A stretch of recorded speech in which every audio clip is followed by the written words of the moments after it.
ஒரு சிஷ்யன் தன் குரு கிட்ட கேட்டானாம், குருவே, நான் படிக்கிற எதுவுமே எனக்கு ஞாபகத்துல இருக்க மாட்டேங்குது. நான் சின்ன வயசுல படிச்ச புத்தகங்களோ அதோட வார்த்தைகளோ எதுவுமே எனக்கு ஞாபகத்துல இல்லை. இப்ப நான் படிக்க போற புத்தகமும் ஒரு 10-20 வருஷம் கழிச்சு என் நினைவுல இருக்க போறதில்ல. அப்படி இருக்கும்போது எதுக்கு நான் தினம் தினம் புத்தகங்களை படிக்கணும் அப்படின்னு கேட்டானாம். அதுக்கு அந்த குரு எந்த பதிலும் சொல்லாம அவனை பார்த்து சிரிச்சாரு. அடுத்த நாள் அந்த குருவும் சிஷ்யனும் ஒரு நதிக்கரையோரம் போய் உட்கார்ந்துருந்தாங்க. அங்க ஒரு தூசு படிஞ்ச அழுக்கான ஒரு சல்லடை இருந்துச்சு. அந்த சல்லடைய எடுத்து அதுல தண்ணி ரொப்பி தனக்கு கொண்டு வரும்படி அந்த குரு சொன்னாரு.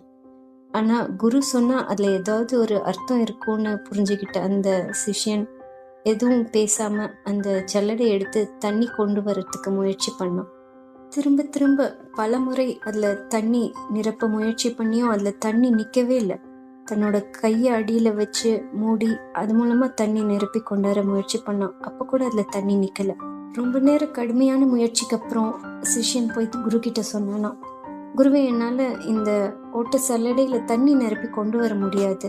நான் இன்னும் எத்தனை நாள் முயற்சி பண்ணாலும் இந்த ஓட்டு ஜல்லடையில என்னால நீரை நிரப்ப முடியாது.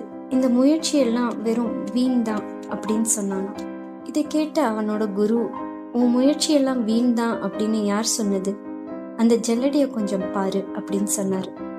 அழுக்கு படிஞ்சிருந்த அந்த ஜல்லடை இப்ப புத்தம் புதுசா தூய்மையா இருந்துச்சு. அந்த ஜல்லடை மாதிரி தான் உன்னுடைய மனசு. நீ படிக்கிற புத்தகங்கள் தான் இந்த நீரோடை.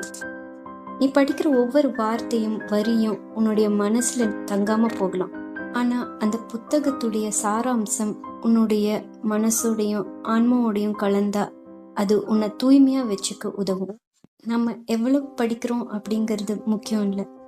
என்ன படிக்கிறோம், ஏன் படிக்கிறோம் அப்படிங்கிறத உணர்ந்து படிக்கிறது தான் முக்கியம். நம்ம மனசுங்கிற ஜல்லடைய தூய்மையாக்கலாமா? பயில்வோம், பகிர்வோம்.